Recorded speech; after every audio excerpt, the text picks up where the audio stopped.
The Chinese, they believe we're in inevitable decline and that their rise is inevitable as well.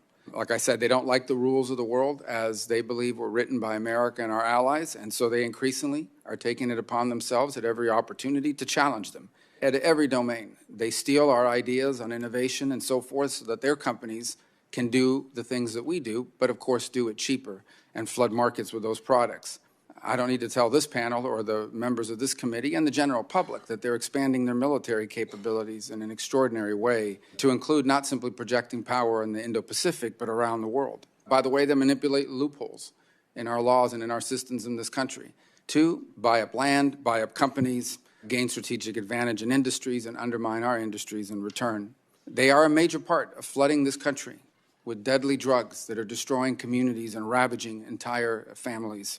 They've also gotten very good at hiring lobbyists and even deputizing the corporate America to come up here and lobby us for things that are beneficial to the Chinese goals at the expense of this country long term. And I think it's important to mention here today, they also happen to control. Anybody says they don't, doesn't know what they're talking about, because every company in China is controlled by the Chinese Communist Party. They happen to control a company that owns one of the world's best artificial intelligence algorithms. It's the one that's used in this country by TikTok. And it uses the data of Americans to basically read your mind and predict what videos you want to see. The reason why TikTok is so successful, the reason why it's so attractive, is because it knows you better than you know yourself. And the more you use it, the more it learns. The problem is not TikTok or the videos. The problem is the algorithm that powers it is controlled by a company in China that must do whatever the Chinese Communist Party tells them to do. And the only way that that algorithm works is if that company in China, under the control of the Chinese government, is given access to the data that TikTok collects. TikTok does not work without that algorithm. And that algorithm is controlled by a company that's controlled by the Chinese Communist Party under the law of China.